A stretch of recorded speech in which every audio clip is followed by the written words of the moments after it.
Boa tarde, queridos amigos. Que a paz de Jesus seja nos nossos corações, trazendo-nos serenidade e discernimento para iniciarmos mais um momento de estudo edificante. Falamos do estudo do livro Consolador do Espírito Emmanuel, através da psicografia de Chico Xavier. Este livro, que na modalidade de perguntas e respostas, aborda temas inerentes à ciência, à filosofia e à religião. Que os benfeitores espirituais possam nos acompanhar, facilitando o nosso entendimento, pois daremos continuidade nas questões referentes a Jesus. E nossa introdução no estudo de hoje é com uma leitura de um pequeno trecho do Evangelho segundo o Espiritismo, de uma mensagem intitulada A Nova Era. O capítulo é o 1º, o item é o 9. O Cristo foi o iniciador da mais pura, da mais sublime moral, da moral evangélico-cristã, que há de renovar o mundo, aproximar os homens e torná-los irmãos, que há de fazer brotar de todos os corações a caridade e o amor do próximo, e estabelecer entre os humanos uma solidariedade comum. De uma perfeita moral, enfim, que há de transformar a terra, tornando-a morada de espíritos superiores aos que hoje a habitam. Agora, meus irmãos, harmonizados na lembrança de Jesus, iniciaremos as questões. Que sejam momentos de iluminação e crescimento para todos nós.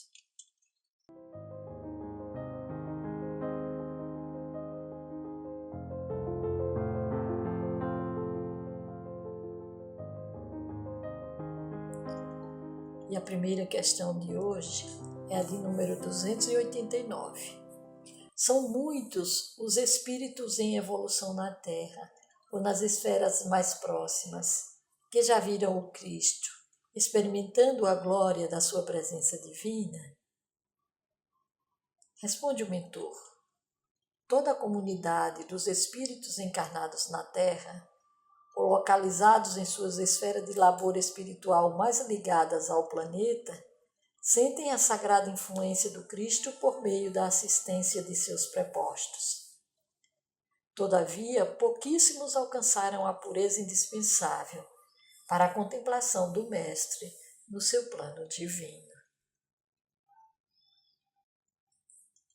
Por enquanto, nós tentamos imaginar esses planos que se sucedem em condição cada vez mais sutil, mais bela, mais harmônica, até alcançarmos o plano divino, em pensamento.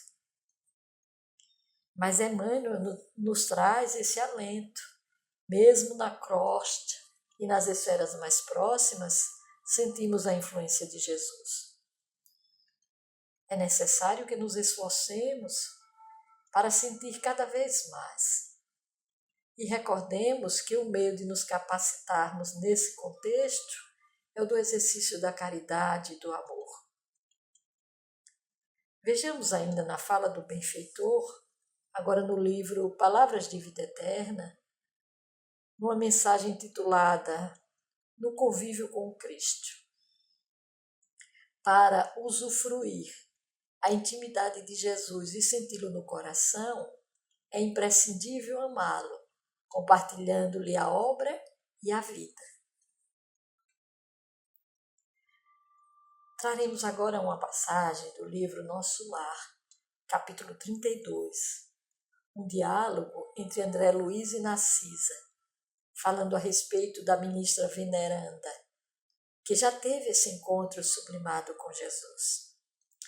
Diz Narcisa: com exceção do governador, a ministra veneranda é a única entidade em nosso lar que já viu Jesus nas esferas resplandecentes, mas nunca comentou esse fato de sua vida espiritual e esquiva-se a menor informação a tal respeito. E agora vamos entender o porquê dessa conquista neste outro trecho do diálogo. Todo o nosso préstimo será pouco para retribuir as dedicações dessa abnegada serva de nosso Senhor. Grande número de benefícios neste ministério foram por ela criados para atender aos mais infelizes. Sua tradição de trabalho em nosso lar é considerada pela governadoria como das mais dignas. É a entidade com maior número de horas de serviço na colônia e a figura mais antiga do governo e do ministério em geral. Permanece em tarefa ativa nesta cidade há mais de 200 anos. Esta fala nos remete à citação de Jesus: aquele que quiser ser o primeiro, que seja o servidor de todos.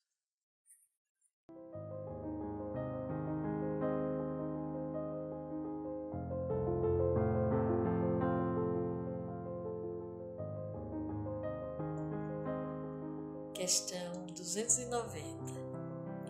Por-se-á reconhecer nas parábolas de Jesus a expressão fenomênica das palavras, guardando a eterna vibração de seu sentimento nos ensinos? E a resposta do benfeitor: sim, as parábolas do Evangelho são como as sementes divinas que desabrochariam mais tarde em árvores de misericórdia e de sabedoria para a humanidade. É o conteúdo pedagógico de profundo teor espiritual deixado por Jesus para que cada criatura, no momento oportuno, pudesse absorver seus ensinamentos. Haroldo Dutra Dias, na introdução do livro Parábolas de Jesus, Texto e Contexto, referindo-se a Jesus, registra: na qualidade de porta-voz da divindade, suas palavras são como um sopro do absoluto no relativo da linguagem humana, sopro do espiritual nas narinas de barro. No seu ensino oral, a palavra humana atinge o fulgor celeste. Parábolas, metáforas, enigmas, provérbios, toda sorte de linguagem figurada pronunciada ao embalo da antiga poesia hebraica, cheia de ritmo e sonoridade, com o fito de se eternizar no coração do ouvinte, que é o local privilegiado da escuta. Vejamos o que nos diz os instrutores espirituais na questão 627 do Livro dos Espíritos. O ensino de Jesus era frequentemente alegórico e em forma de parábolas, porque ele falava de acordo com a época e os lugares. Faz-se hoje necessário que a verdade seja inteligível para todos. Entendamos mais a respeito de parábola na fala de Caibá Schüttel, registrada no livro Parábolas e Ensinos de Jesus, no capítulo intitulado As Parábolas e a sua Interpretação. Na acepção geral do termo, parábola é uma narrativa que tem por fim transmitir verdades indispensáveis de serem compreendidas. As parábolas dos evangelhos são alegorias que contêm preceitos de moral. O emprego contínuo que durante o seu ministério Jesus fez das parábolas tinha por fim esclarecer melhor seus ensinos, mediante comparações do que pretendia dizer com o que ocorre na vida comum e com os interesses terrenos. Sugeria assim o mestre figuras e quadros das ocorrências cotidianas para facilitar mais aos seus discípulos, por esse método comparativo, a compreensão das coisas espirituais. Aos que o ouviam ansiosamente, procurando compreender seus discursos, a parábola tornava-se-lhes excelente meio elucidativo dos temas e das dissertações do grande pregador. Mas os que não buscavam na parábola a figura que compara, a alegoria que representa a ideia espiritual, e se prendiam à forma, desprezando o fundo, para estes a doutrina nem sequer aparecia, mas conservava-se oculta, como a nós dentro da casca. Daí a resposta de Jesus aos discípulos que lhe inquiriram a razão dele falar por parábolas.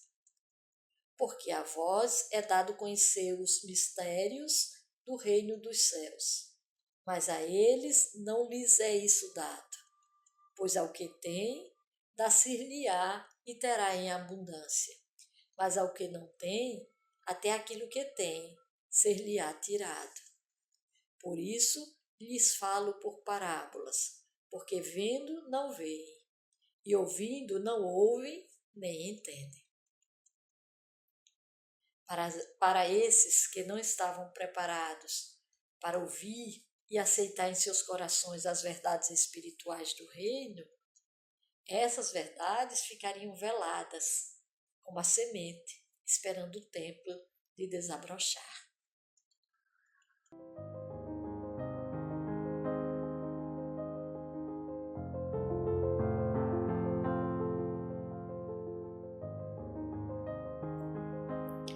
Questão 291. Como interpretar o anticristo? Responde o benfeitor. Podemos simbolizar como anticristo o conjunto das forças que operam contra o Evangelho na terra e nas esferas vizinhas do homem. Mas não podemos figurar nesse anticristo um poder absoluto e definitivo que pudesse neutralizar a ação de Jesus. Porquanto, com tal suposição, negaríamos a previdência e a bondade infinitas de Deus. Existe um livro espírita intitulado Anticristo, Senhor do Mundo, publicado em 1935, de autoria de Leopoldo Cirne, um dos pioneiros do espiritismo no Brasil. Foi presidente da FEB. E esse livro foi relançado digitalmente em 2018. E a apresentação dessa versão digital foi feita por Antônio César Perry de Carvalho, também ex-presidente da FEB. E nós escolhemos um pequeno trecho dessa apresentação.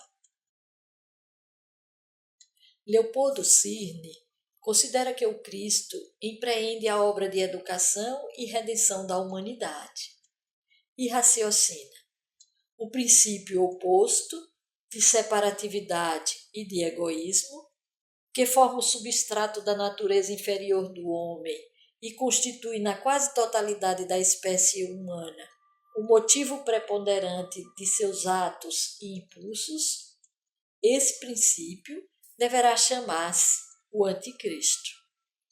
Somos todos assim, enquanto consentimos em nós o predomínio do egoísmo com todos os seus derivados, ambição, vaidade, orgulho, e pelejamos denodadamente pela obtenção e acréscimo dos bens, posições e vantagens pessoais, com sacrifício dos outros e violação da lei de solidariedade. E aí, meus amigos, escutamos novamente Emmanuel numa mensagem intitulada A Tradução Divina, inserida no livro Taça de Luz, Psicografia de Chico Xavier. Mas, se na realidade somos uns aprendizes de muitos séculos, ouvintes e beneficiários do sublime orientador, que jamais se enfada de nossas indagações, quase sempre caracterizadas pela imobilidade, famintos de bênçãos, à procura de exposições humanas dos ensinamentos do céu, o Senhor aguarda igualmente, com justificada sede de compreensão, a tradução divina de seu Evangelho de amor em nossas próprias vidas, nas linhas retas de nossas atitudes, nas frases construtivas do nosso sentimento, nos trechos edificantes de nossos testemunhos de fé e nos discursos substanciais de nossas ações de fraternidade e serviço,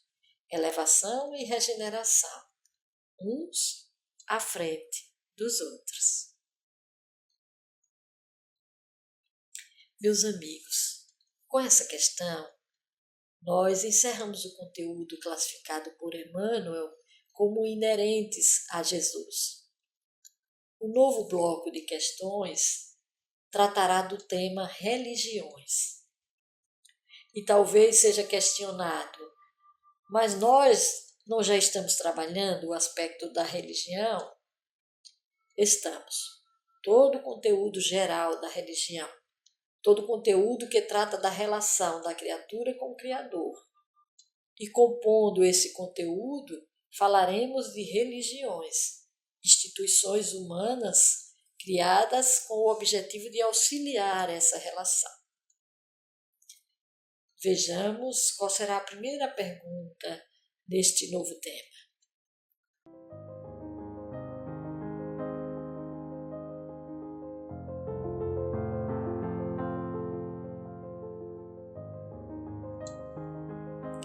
A questão é a de número 292. Em que sentido deveremos tomar o conceito de religiões? E a resposta de Emmanuel: religião para todos os homens deveria compreender-se como sentimento divino que clarifica o caminho das almas e que cada espírito aprenderá na pauta do seu nível evolutivo. Neste sentido, a religião é sempre a face augusta e soberana da verdade. Porém, na inquietação que lhes caracteriza a existência na Terra, os homens se dividiram em numerosas religiões, como se a fé também pudesse ter fronteira, à semelhança das pátrias materiais, tantas vezes mergulhadas no egoísmo e na ambição de seus filhos. Dessa falsa interpretação têm nascido no mundo as lutas antifraternais e as dissensões religiosas de todos os tempos. No livro de sua autoria, intitulado Emmanuel, tantas vezes já por nós citado, no capítulo 4, o benfeitor, no mesmo tema, complementa: o que se faz preciso em vossa época é estabelecer a diferença entre religião e religiões. A religião é o sentimento divino que prende o homem ao Criador. As religiões são organizações dos homens, falíveis e imperfeitas como eles próprios, dignas de todo acatamento pelo sopro de inspiração superior que as faz surgir. São como gotas de orvalho celeste, misturadas com os elementos da terra em que caíram. Muitas delas, porém, estão desviadas do bom caminho pelo interesse criminoso e pela ambição lamentável dos seus expositores. Mas a verdade um dia brilhará para todos, sem necessitar da cooperação de nenhum homem. Também Leon Denis, no livro Depois da Morte, no capítulo 1, enfatiza: a verdadeira religião é um sentimento. É no coração humano e não nas formas ou manifestações exteriores que está o melhor templo do Eterno. A verdadeira religião não poderia ser encerrada dentro de regras e ritos acanhados. Não necessita de sacerdotes, nem de fórmulas, nem de imagens. Pouco se inquieta com simulacros e modos de adorar. Só julga os dogmas por sua influência sobre o aperfeiçoamento das sociedades. Abraça todos os cultos, todos os sacerdócios, eleva-se bastante e diz-lhes: a verdade ainda está muito acima. Reflitamos bem nessas informações. A verdade que liberta é também a religião, sentimento divino, que precisamos conhecer ou desenvolver verdadeiramente. E novamente Emmanuel, no livro O Espírito da Verdade, capítulo 94, falando sobre Jesus. Se temos a luz da verdade, por que não lhe seguir a rota de luz? Fica para nossa reflexão.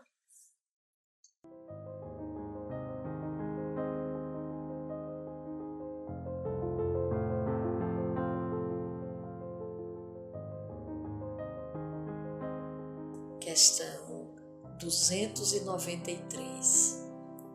As religiões que surgiram no mundo antes do Cristo tinham também por missão principal a preparação da mentalidade humana para a sua vinda? Responde o mentor. Todas as ideias religiosas que as criaturas humanas traziam consigo do pretérito milenário destinavam-se a preparar o homem para receber e aceitar o Cordeiro de Deus, com a sua mensagem de amor perene e reforma espiritual definitiva. O cristianismo é a síntese, em simplicidade e luz, de todos os sistemas religiosos mais antigos, expressões fragmentárias das verdades sublimes trazidas ao mundo na palavra imorredora de Jesus.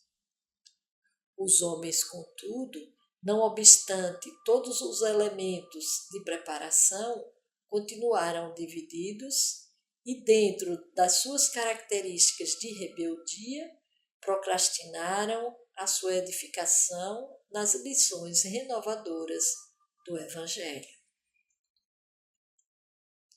Buscando ampliar esse entendimento, sugerimos a leitura do capítulo 9 do livro A Caminho da Luz, intitulado As Grandes Religiões do Passado. Nós trouxemos pequenos trechos. A gênese de todas as religiões da humanidade tem suas origens no coração augusto e misericordioso de Jesus.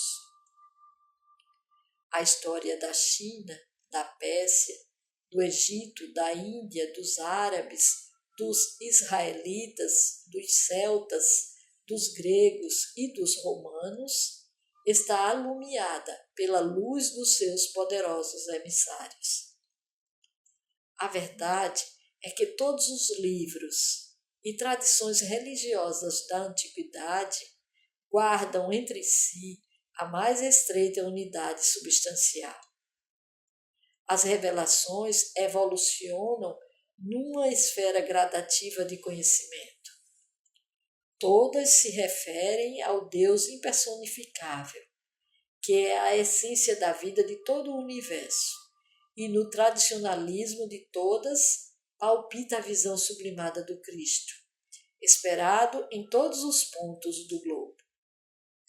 Até a palavra simples e pura do Cristo, a humanidade terrestre viveu etapas gradativas de conhecimento e de possibilidades na senda das revelações espirituais. Os milênios, com as suas experiências consecutivas e dolorosas, prepararam os caminhos daquele que vinha, não somente com a sua palavra, mas principalmente com a sua exemplificação salvadora. Cada emissário trouxe uma das modalidades da grande lição de que foi teatro a região humilde da Galiléia. As lições da Palestina foram desse modo, precedida de laboriosa e longa preparação na intimidade dos milênios. E novamente, visitando o livro Emmanuel, no capítulo 2º, no item intitulado Os Missionários do Cristo, encontramos Forri, os compiladores dos Vedas, Confúcio, Hermes, Pitágoras, Gautama, os seguidores dos mestres da antiguidade, todos foram mensageiros de sabedoria que, encarnando em ambientes diversos, trouxeram ao mundo a ideia de Deus e das leis morais a que os homens se devem submeter para a obtenção de todos os primores da evolução espiritual. Todos foram mensageiros daquele que era o Verbo do princípio, emissários da sua doutrina de amor. Em afinidade com as características da civilização e dos costumes de cada povo, cada um deles foi portador de uma expressão do amai-vos uns aos outros. Compelidos, em razão do obscurantismo dos tempos, a revestir seus pensamentos com os véus misteriosos dos símbolos, como os que se conheciam dentro dos rigores iniciáticos, foram os missionários do Cristo, preparadores dos seus gloriosos caminhos.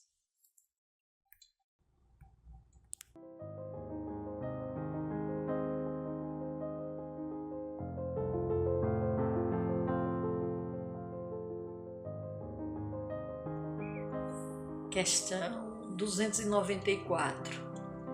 Reconhecendo-se que várias seitas nasceram igualmente do cristianismo, devemos considerá-las cristãs ou simples expressões religiosas insuladas da verdade de Jesus?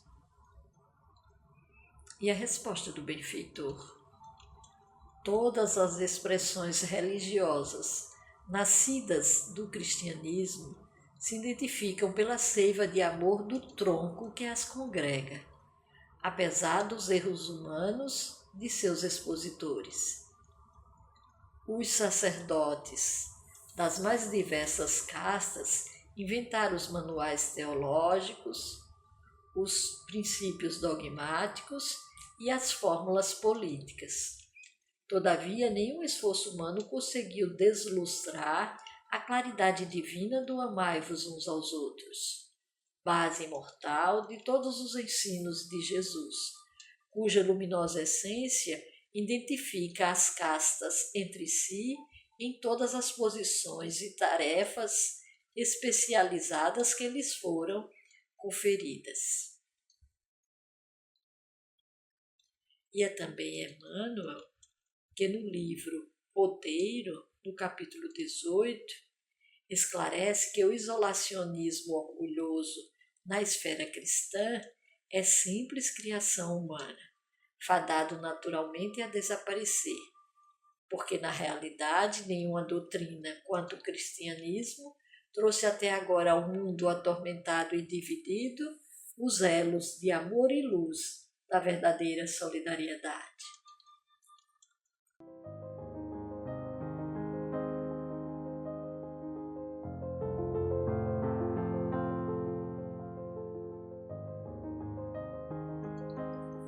Questão 295.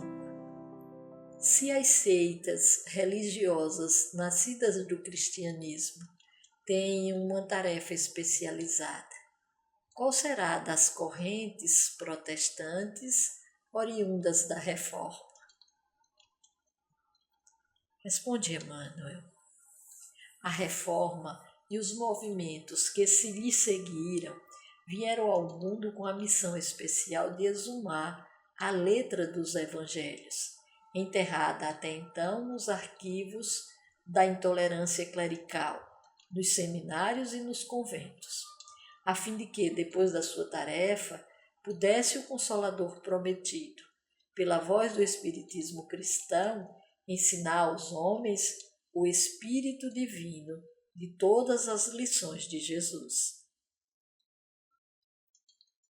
No livro A Caminho da Luz, Emmanuel tratou do movimento renascentista e, consequentemente, da Reforma Protestante. Nós coletamos alguns trechos do capítulo 20 e 21 que tratam desse tema. Vejamos. A essas atividades reformadoras não poderia escapar a Igreja, desviada do caminho cristão. O plano invisível determina, assim, a vinda ao mundo de numerosos missionários com o objetivo de levar a efeito a renascença da religião, de maneira a regenerar os seus relaxados centros de força.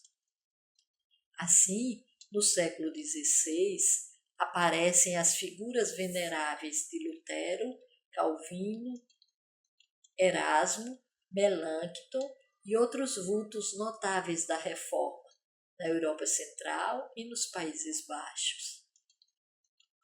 Os postulados de Lutero constituíram, antes de tudo, modalidade de combate aos absurdos romanos, sem representarem o caminho ideal para as verdades religiosas.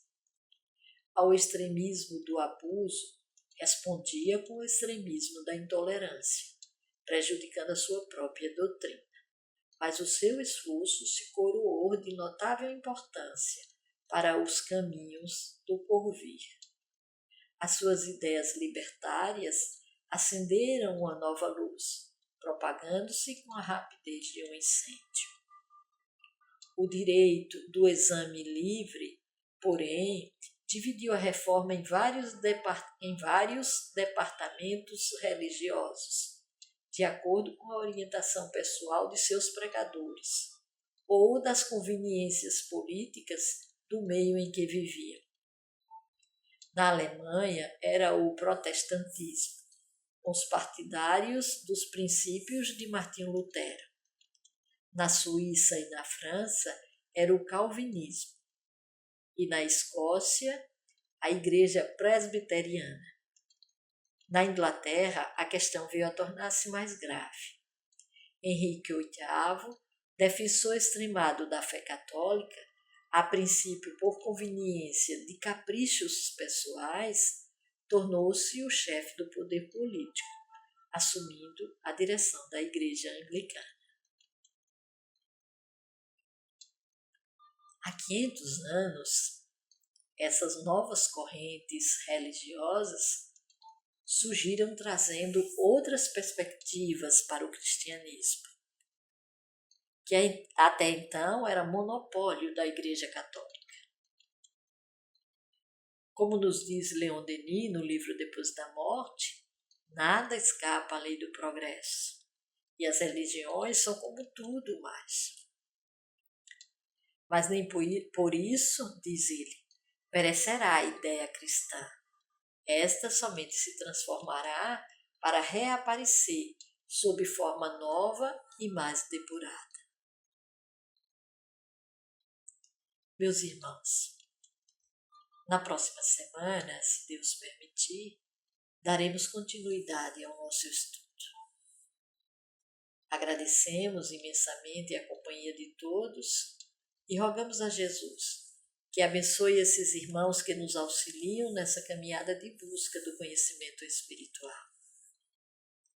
Paz e bem, até a próxima semana.